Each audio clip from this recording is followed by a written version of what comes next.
یہ دنیا چھوڑ دی ہم نے تیری خاطر میرے۔ ابھی کرسمس کا زمانہ، ابھی میں آ رہا تھا، دیکھ رہا تھا کیا کچھ ہو رہا ہے ہنگامہ، اور اس کو مسلمانوں نے بھی کس حد تک اپنے اوپر لے لیا ہے۔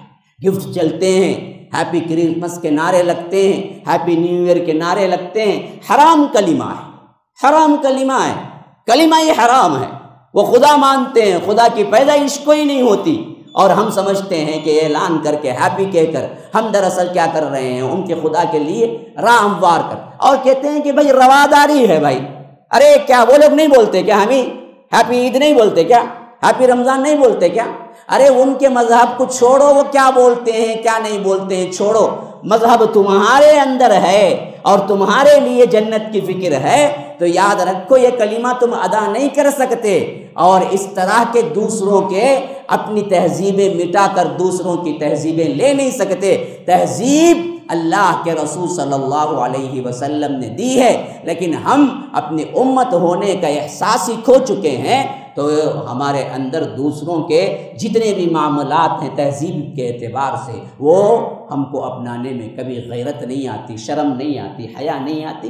کیا کچھ نہیں ہو رہا ہے مسلمانوں کے اندر ان نیو ایئر کے اوقات میں، ان کرسمس کے اوقات میں کیا کچھ نہیں ہو رہا ہے، وہی سب کچھ کر رہے ہیں جو ایک غیر مسلم عیسائی یا کوئی دوسرا کرتا ہے، اور ہمیں احساس تک بھی نہیں ہوتا، روکنے والا بھی کوئی نہیں ہے۔ واٹس ایپ گروپ کے اندر ایک دوسرے کو میسیجز بھیجنا، اور اسی طرح شاپنگ مالز میں جا کر بے حیائی کے وہی کردار اپنانا جو آج ہمارے لیے بہت معمولی ہے۔ کہاں وہ روکنے والی چیز تھی، کہاں ہم خود روکنا تو بہت دور کی بات ہے، اس پر عمل کرنے لگے، کیوں؟ احساس ذمہ داری چلا گیا کہ ہم کون ہیں۔ تو اسی لیے فرمایا کہ پہلی چیز سمجھ جاؤ امت مسلمہ، اور امت مسلمہ کا سب سے بڑا امتیاز کیا ہے؟ وہ نیکی کا حکم برائی کے روکتی ہے، اور روکنے کا سلیقہ کیا ہے؟ ہاتھ سے ہو سکے تو ہاتھ سے، نہ ہو سکے تو زبان سے، نہ ہو سکے تو کم از کم دل میں برا محسوس کرے کا مطلب کیا ہے؟ وہاں نہ بیٹھے،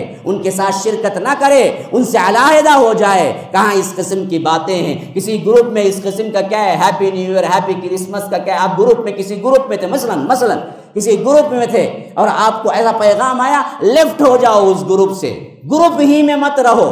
آج کل جتنے گروپ ہیں ان میں دراصل 99% اگر دیکھ لیا جائے 99.9% بھی سب کے سب خرابی اور بے حیائی کے گروپ ہیں، یکا دکا ہے جس میں اصلاح ہو رہی ہے۔ السلام علیکم ورحمۃ اللہ وبرکاتہ۔ احباب کرام، میں جاوید عثمان ربانی آپ سے خصوصی طور پر اپیل لے کے حاضر ہوا ہوں۔ آپ سب کو معلوم ہے کہ اللہ تبارک و تعالیٰ کے فضل و کرم سے مسجد السلام کی تعمیر کا سلسلہ جاری و ساری ہے، اور اللہ تبارک و تعالیٰ کا بے پناہ فضل و احسان ہے، اور آپ لوگوں کی دعائیں اور مدد شامل حال ہے کہ مسجد السلام اپنی تکمیل کے آخری مرحلے میں ہے۔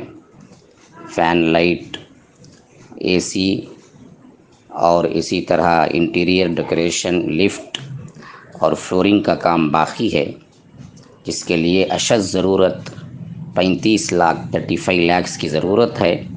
اور جب بھی میں نے اپیل کی ہے، اللہ کے فضل و کرم سے آپ لوگوں نے دل کھول کر دیا ہے۔